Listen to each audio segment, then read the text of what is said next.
Hello, grand master மல்லிகார்ஜுமாரின் அன்பு வணக்கங்கள். இன்றைக்கி பட்டிமன்றத்தை பற்றி பேச போகிறேன். எனக்கு சிறு வயதில் பட்டிமன்றம் கேட்பது என்றால் ரொம்ப பிடிக்கும். நான் திருநெல்வேலி டவுனில் வசித்த போது வாகேடி முக்கு, அதாவது வாகேடி அம்மன் கோயில் திருவிழாவில் நிறைய பட்டிமன்றங்கள்லாம் நடக்கும். அப்போதெல்லாம் ராமாயணம், மகாபாரதம் போன்றவற்றிலிருந்து கதாபாத்திரங்களை எடுத்து அதை பற்றி பேசுவார்கள்.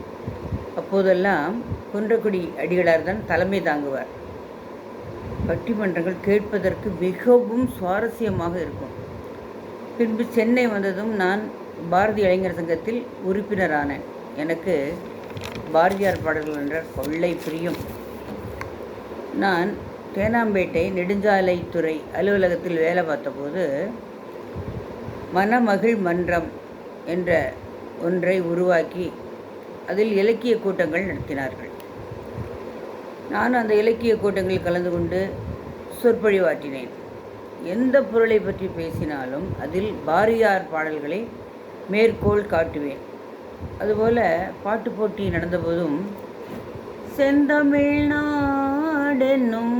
போதினிலே இன்ப தேன் வந்து பாயுது காதினிலே என்ற பாடலை பாடினேன். ஒரு பேச்சு போட்டியும் போது மெல்ல தமிழ் இனி சாகுமா என தலைப்பு கொடுத்தார்கள். எனக்கு அந்த தலைப்பே பிடிக்கவில்லை. அப்போது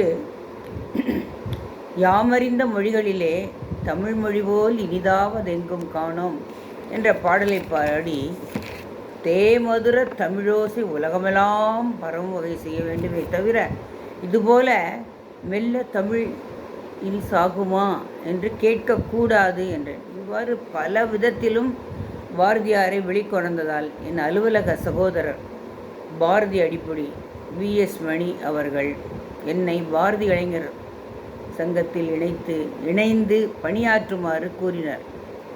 அவர் அந்த பாரதி இளைஞர் சங்கத்தில் செயலாளராக இருந்தார். நானும் அன்றே, அதாவது 1976ஆம் வருடம் பாரதி இளைஞர் சங்கத்தில் உறுப்பினரானேன். நான் மட்டுமல்லாது எனது சகோதரி கீதாவையும் அதில் இணைத்தேன். அதன் பின்பு நாங்கள் நிறைய பட்டிமன்றங்களில் பேச ஆரம்பித்தோம். அது பாரதி பாடலில் விஞ்சி இருப்பது தேசியமே இல்லை தெய்வீகமே என்ற தலைப்பில் பல முறை எதிரெதிர் அணியில் நாங்கள் பேசியிருக்கோம். அதன் பின்பு ஒரு பட்டிமன்றத்தில் வெவ்வேறு விஷயங்களை பற்றி பேசினாங்க. சமுதாயத்தை பற்றியும் அன்றைய காலகட்டத்தில் நடக்கும் நிகழ்வுகள் எல்லாம் பட்டிமன்றங்களாக வெளிவந்தன. அதில் நிறைய நகைச்சுவை பட்டிமன்றங்கள் எல்லாமே நடந்தது.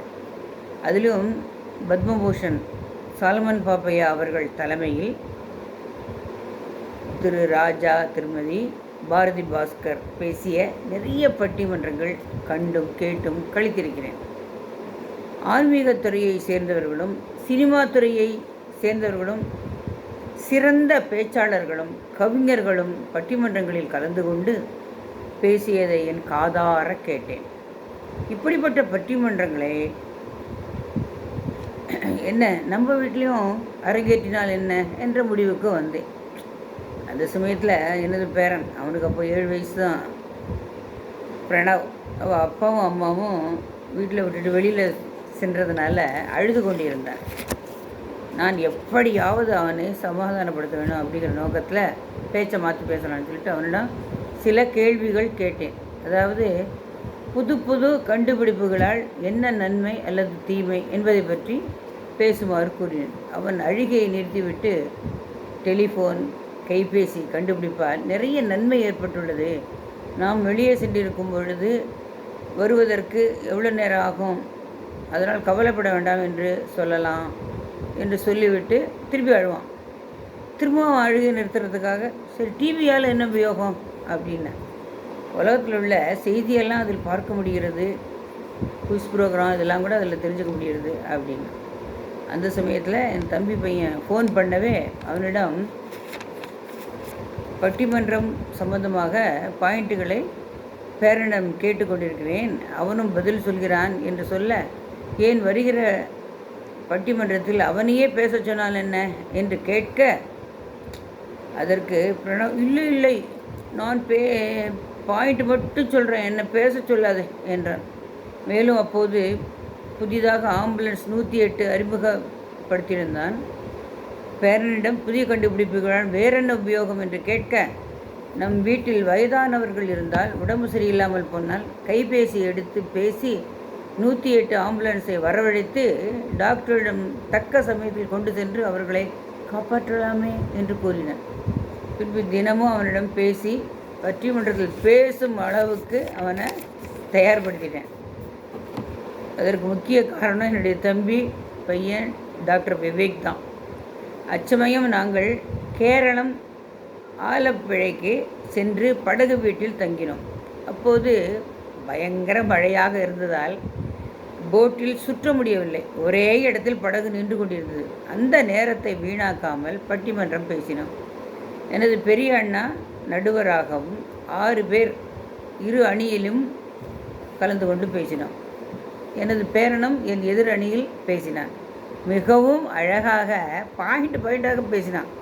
நான் பேசியதும் நடுவில் புகுந்து எனது பேச்சை எதிர்த்து எதிர்பேச்சு பேசினான். அதிலும் தூய தமிழில் பேசினான். அது இன்றளவும் மறக்க முடியாது. என்ன, நீங்களும் பட்டிமன்றத்தில் பேச ஆசைப்படுகிறீர்களா? நான் உங்களுக்கு பயிற்சி அளிக்கிறேன், வருகிறீர்களா? வணக்கம்.